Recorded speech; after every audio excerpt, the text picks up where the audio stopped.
Right question. Three concentric shells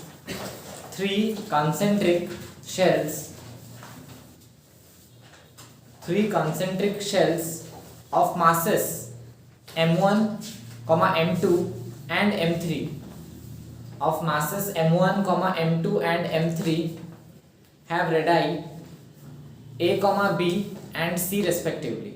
Have radii a, b and c respectively. Are situated as shown in figure. Full stop.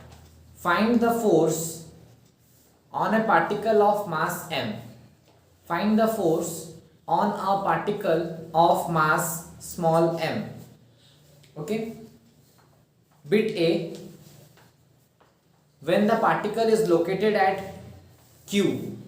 When the particle is located at Q. Bit B. When the particle is located at P, capital P. When the particle is located at capital P. Okay.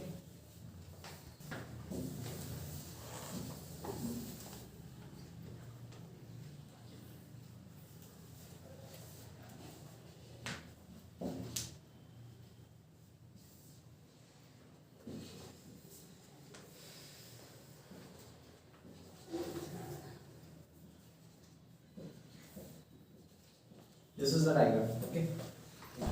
Read the question. Three concentric shells of mass. तीन concentric shell है. Shell means you understand अंदर खाली है. Three concentric shells of mass m1, m2, m3 are there. हाँ. Next. Have radii A, B and C respectively. तीनों का radii A, B and C respectively. ठीक है. एक का मान लो A है. एक का B. एक का C. ठीक. Find the force on a particle of mass m. Force on a particle. Particle का mass कितना है?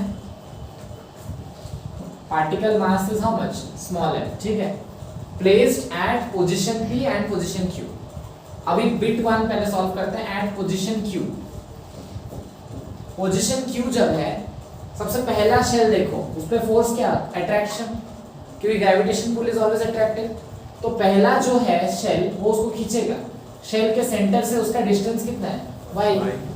तो क्या होगा? Force is equals to g m1 m2 by r square होता है. तो g capital M1 small m by distance कितना है? y square plus second shell भी तो उसको खींचेगा ही ना, और थर्ड शेल भी खींचेगा ही. तो सेकेंड शेल का कितना होगा? g m2 small m distance but y ही है सेंटर से, प्लस g m3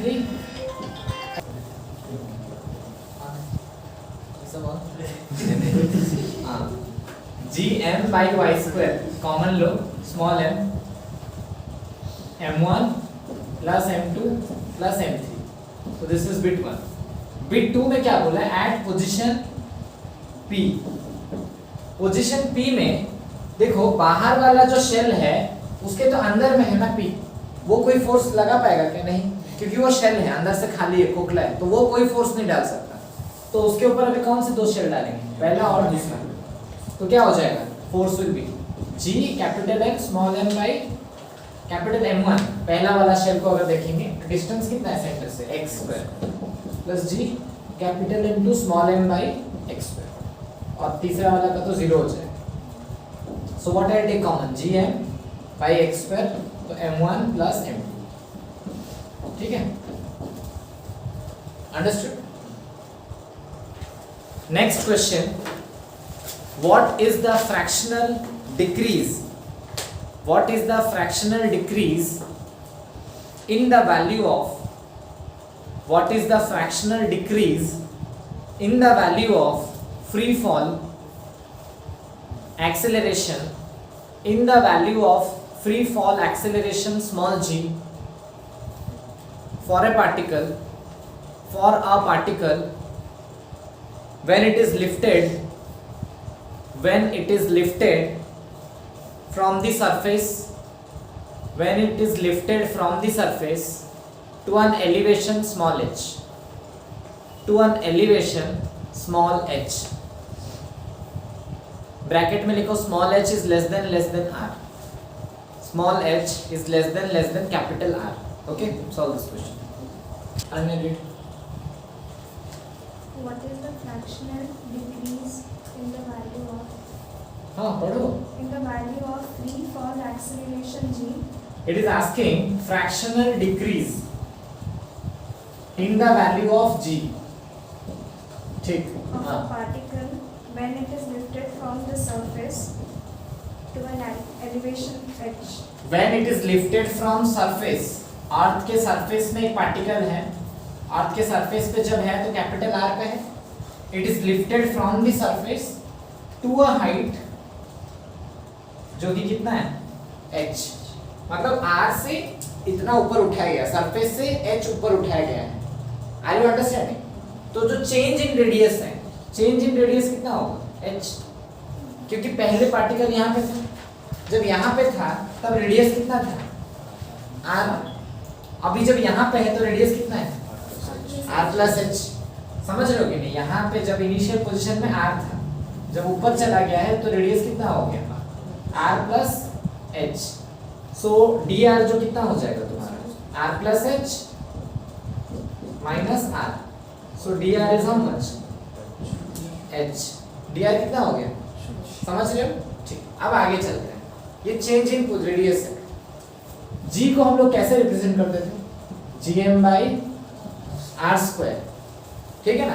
तो it is asking fractional decrease in value of g. Decrease in value of g का मतलब क्या होता है? Change in value of g. ठीक है ना? With respect to change in height. Change in height को हम लोग क्या बोल सकते हैं? Change in radius. क्योंकि हाइट बदल रहा है मतलब क्या बदल रहा है? एक्चुअली रेडियस बदल रहा है. सो मैं इसको क्या करूंगा? डेरिवेटिव. तो dg by dr, derivative of g with respect to r करूंगा, बिकॉज चेंज मतलब decrease in value of g with respect to height था. तो dg बाई dr जब करेंगे तो क्या हो जाएगा? gm रहेगा r स्क्वायर, ऊपर जाएगा तो r स्क्वायर क्या होगा? r to the power minus two. Derivative क्या होता है? Minus two into r to the power minus two minus one. तो dg बाई dr, dr का वैल्यू कितना था? h. dr was how much? h था, is equals to minus 2 gm by r cube. So dg by h is equals to minus 2 gm by r square को एक जगह पे रखो into 1 by r को अलग करो. gm by r square क्या था? तो ये कितना है answer? minus 2g by r. So this is your answer. You haven't said minus. Right question. What is the minimum energy required? What is the minimum energy required to launch a satellite? To launch a satellite of mass small m. To launch a satellite of mass small m from the surface of a planet.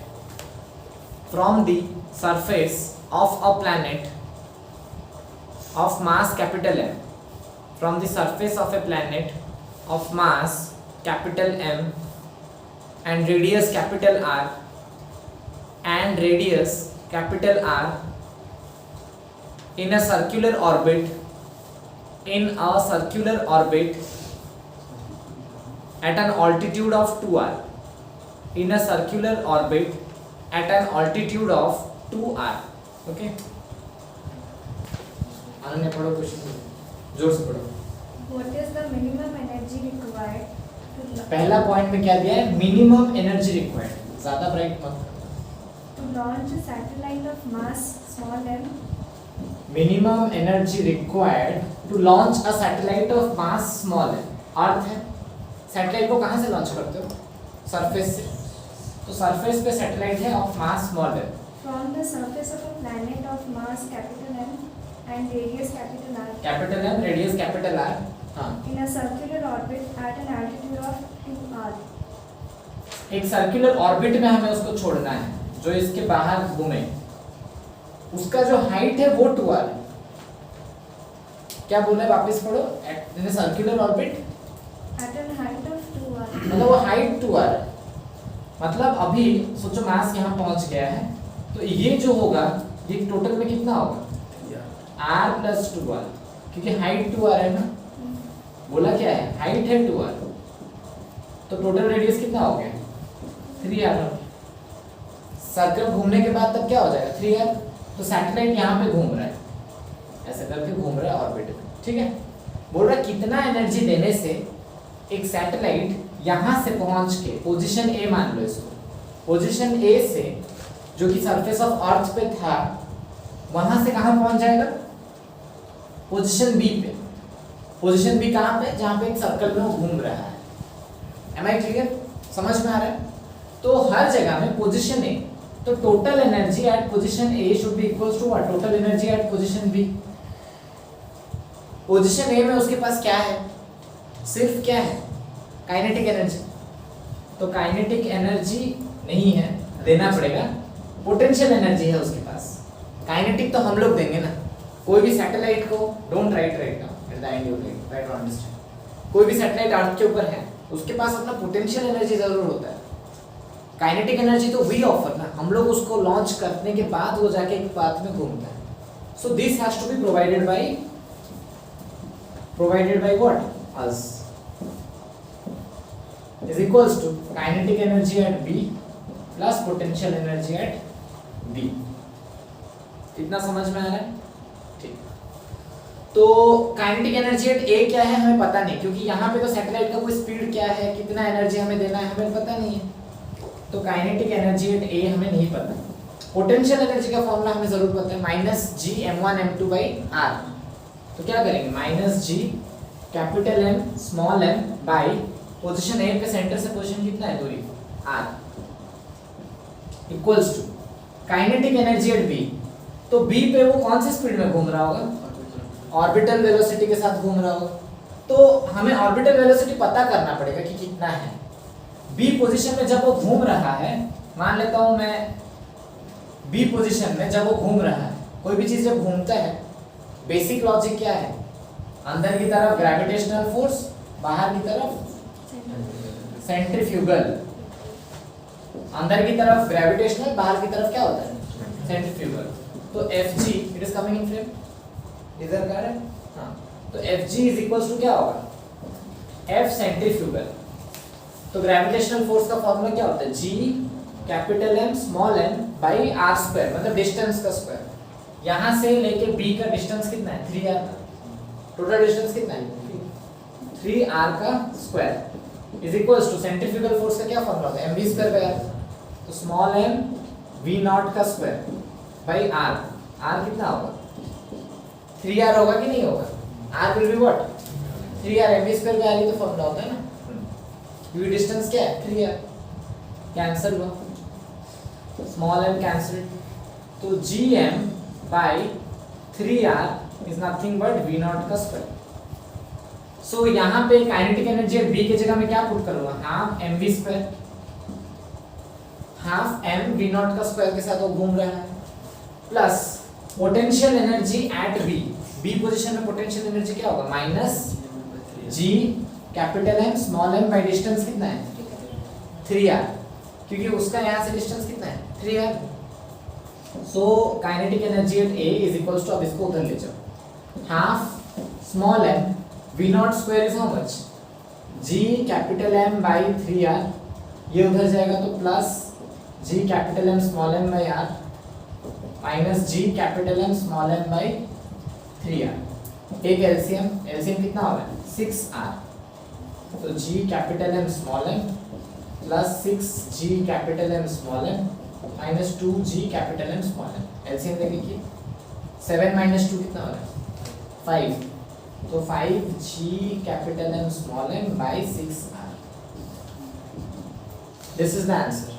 तुम्हें energy पूछा है ना, तो this minimum energy has to be provided rocket को वहां तक पहुंचाने के लिए। ऐसे ही नासा में भी डिसाइड होता है सैटेलाइट को इस पाथ में अगर घुमाना है तो कितना एनर्जी हमें देना पड़ेगा, हमें पता चल जाएगा जितना एनर्जी उतना ही एनर्जी हम लोग देंगे तो वो पहुंच जाएगा। अंडरस्टूड, क्लियर और any doubt?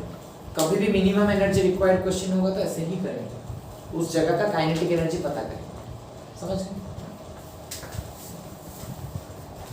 Next question right, the mass of spaceship is 1000 kg. Full stop. It is to be launched from the earth's surface. It is to be launched from the earth's surface out into free space. Earth's surface out into free space. Full stop. The value of small g and capital R. The value of small g and capital R are 10 meter per second square and 6400 kilometer. Full stop. The required energy for this work will be, the required energy for this work will be, solve it. Okay. क्या दिया है? अर्थ है ऐसा, अर्थ का मास दिया है क्या? नहीं. दिस इज 6400 किलोमीटर दिया हुआ है. और क्या दिया हुआ है? g is how much? 10 metre per second square. तो अभी इनिशियली मैं i लिखता हूं. इनिशियली यहाँ पे है मास, फाइनली स्पेस में है. स्पेस में कोई एनर्जी होता है क्या? नहीं होता है. स्पेस में यू हैव नो एनर्जी. ठीक है ना, क्योंकि नो ग्रेविटी, नो एनर्जी, कुछ भी नहीं रहेगा. ठीक. So total energy initially is equals to total energy finally होना चाहिए. स्पेस को जानने के लिए यहाँ पे हमें क्या देना पड़ेगा? Kinetic energy. काइनेटिक एनर्जी दोगे तो वो ना चला जाएगा स्पेस को. तो काइनेटिक एनर्जी इनिशियल हमें नहीं पता, plus potential energy initial is equals to final energy तो जीरो है. तो काइनेटिक एनर्जी इनिशियल कितना देना है हमें नहीं पता, क्योंकि बट हमें पहुंचाना कहाँ पे? स्पेस में. बट इनिशियल पोटेंशियल एनर्जी तो पता है ना, अर्थ के सरफेस पे है. तो क्या हो जाएगा? Minus G capital M small M by equals to zero. तो काइनेटिक एनर्जी इनिशियल कितना हो जाएगा? G capital M small M by R. ठीक. ग्रेविटी जी क्या होता है? G M by capital R का स्क्वायर. तो जी एम हमें मिला है, तो जी कैपिटल आर का स्क्वायर क्या हो जाएगा? G M. So this is G M की जगह में G R square into M by R. तो R gets cancelled out, it is M G R. Mass दिया हुआ है कितना? 1000 kg.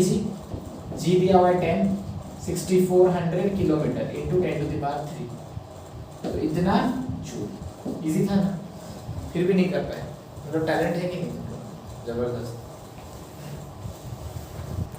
Next question. If g subscript में e एंड g सबस्क्रिप्ट में m,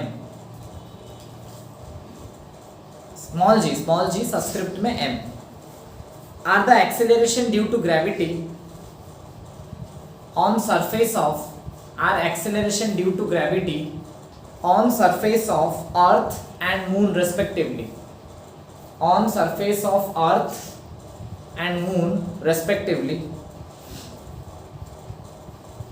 And if Millikan's oil drop experiment could be performed, and if Millikan's oil drop experiment could be performed on two surfaces,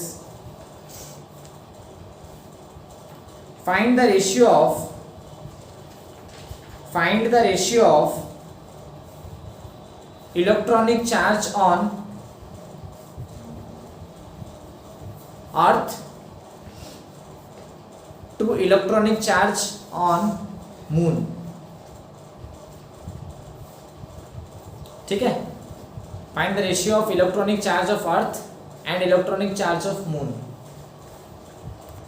तो ratio पूछा था क्या? Charge on Millikan experiment का charge on earth to charge on moon. This is 1 actually, क्योंकि charge is actually universal constant. Charge is a universal constant. दुनिया के कहीं भी जगह में जाओ, कोई भी एक्सपेरिमेंट कर लो, चार्ज का वैल्यू इलेक्ट्रॉन का जो है वही रहेगा. सर वो डेंसिटी, चार्ज डेंसिटी और charge density is different. That is Q by m ratio होता है. और मास भी एक शब्द होता है जो यूज में आता है. सिर्फ चार्ज का बात बोल रहा है. Charge is a universal constant. ये फैक्ट को याद रखो. तुम्हें बस कंफ्यूज करने के लिए सब दिया गया है। तो बहुत जगह में इससे सीख क्या मिला, क्वेश्चन में बहुत कुछ होगा बट वो सब जरूरत का नहीं होगा, जरूरत का दिमाग होगा, समझ गए? हाँ। Next question, the height at which acceleration due to gravity becomes g by 9. The height at which acceleration due to gravity becomes g by 9 in terms of capital R is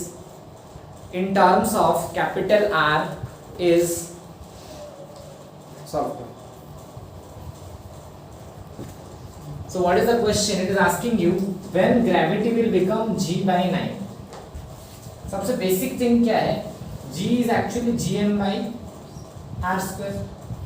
तो मान लो g डैश क्या होगा, gm by कुछ height पे ही होगा ना, तो r plus h का होल स्क्वायर। अर्थ के सरफेस में ये है, तो कुछ हाइट अगर है तो क्या हो जाएगा, r के साथ कुछ हाइट ऐड करोगे ना, अर्थ के सरफेस से कुछ ऊंचा गया है तो gm by r plus h का whole square. This is 1, this is 2, ठीक है, डिवाइड कर लो,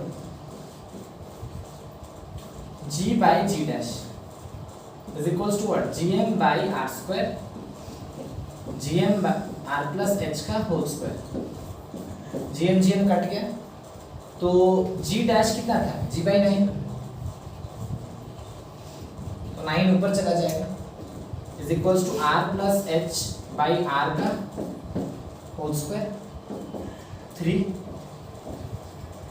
प्लस माइनस 3 होगा क्योंकि स्क्वायर को इधर लाने से क्या आएगा, पूरा कर लेना बेटर है क्योंकि दो हाइट पे भी कभी कभी हो सकता है।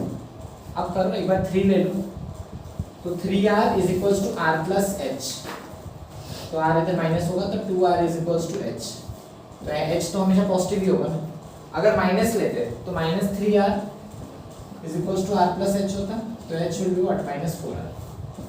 ये नहीं पॉसिबल है तो ये ठीक है, कभी कभी दोनों आंसर पॉजिटिव भी आ सकता है, थोड़ा ध्यान से। Right question, if the earth shrinks such that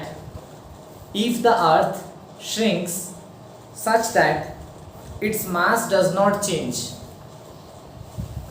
but radius decreases to its mass does not change but radius decreases to 1/4 of its original value, radius decreases to 1/4 of its original value, comma, then one complete day will take how many hours? Then one complete day will take how many hours? Okay, go for it. देखो ये question था जहां पे ना मास बदल नहीं रहा है, रेडियस बदल रहा है, तो ये conservation of angular momentum question है because mass is not changing. So this is conservation of angular momentum. यहाँ पे थोड़ा रोटेशनल का लिंक था। So angular momentum को रिप्रेजेंट करते हैं L से, which is actually I omega. L का फॉर्मूला क्या होता है, I ओमेगा। जैसे कि तुम लोग नॉर्मल मोमेंटम क्या बात करते हो, mass into velocity. Linear momentum या एंगुलर मोमेंटम, जहाँ पे मास आता है यहाँ पे मोमेंट ऑफ इनर्शिया क्या बोलते हैं, मोमेंट ऑफ इनर्शिया। और ओमेगा तो पता ही है क्या होता है, एंगुलर वेलोसिटी। वहाँ पे नॉर्मल वेलोसिटी या एंगुलर वेलोसिटी, फॉर्मूला उसी के साथ रिलेट करके याद कर सकते हो। अर्थ एक्चुअल में क्या है, सॉलिड स्फीयर। अर्थ क्या है, सॉलिड स्फीयर। तो सॉलिड स्फीयर के लिए आई कितना होता है, 2/5 mr²। याद रखो, तुम सबको याद रखने बोल रहा हूँ। अगर यहीं पे हॉलो स्फीयर होता है तो 2/3 होता है। हॉलो स्फीयर के लिए आई कितना होता है, 2/3 mr² होता है। वैसे ही रिंग अगर है तो आई कितना होगा, mr²/2, ठीक है। डिस्क अगर है तो आई कितना है, mr², ठीक है। In fact this is mr², this is mr²/2, ठीक है, ये गलत बताया था। ये mr²/2 होता है, रिंग का mr² होता है। ये 4 याद रखो, लाइफ सॉर्टेड है, ज्यादा कुछ नहीं चाहिए। और एक है रॉड। रॉड का है ml²/12, जहाँ पे l है लेंथ, बाकी सब में रेडियस होता है, ठीक है। शुभम फंसा, सॉर्टेड कैसे हो सकता है लाइक दिस, बट है फिजिक्स में तो है, ठीक है। तो एंगुलर मोमेंटम कंजर्व्ड है, तो मैं क्या लिख सकता हूँ, initial is equals to I final omega final. Initial में क्या लेंगे 2/5, मास तो m था और रेडियस भी r ही था, बट ओमेगा जो था क्या होता है 2π/t, omega is what 2π/t, आराम से। तो टाइम पीरियड क्या हो गया 24 घंटा है। अर्थ का नॉर्मल टाइम टेबल क्या होता है 24 घंटा। यहाँ पे फाइनल में 2/5 m, मास नहीं बदल रहा है, श्रिंक किए बट मास नहीं बदल रहा है। रेडियस कितना हो गया 1/4, तो यहाँ पे क्या ले लेंगे r/4 का स्क्वायर, और यहाँ पे 2π टाइमिंग हमें नहीं पता, यही टाइम तो पूछा है। जब रेडियस श्रिंक होके 1/4 हो जाता है तो टाइम कितना है, तो फाइंड आउट करो। काटा r² और r² काटेंगे भी तो 2π कट जाएगा, तो क्या 1/24 is equals to 1/16 into 1/t, तो t इधर आएगा तो 24/16 which is 1.5 hour. Understood the concept. अगर रिंग में भी बोलेगा, एक रिंग छोटा था धीरे से बड़ा हो गया, तो क्या करेंगे कंजर्वेशन ऑफ एंगुलर मोमेंटम ही होगा। एक रिंग था, कोई मैरीगो राउंड था, घूम रहा था, एक बच्चा आके बैठ गया, पहले घूम रहा था आराम से 2 मिनट में एक राउंड घूम रहा था मैरीगो राउंड, एक बच्चा बैठने के बाद कितने टाइम में घूमेगा। तो इनिशियल मोमेंट ऑफ इनर्शिया लिए होंगे, फिर फाइनल मोमेंट ऑफ इनर्शिया एक बार निकाल लो, that will be taught to you in next videos, ठीक है।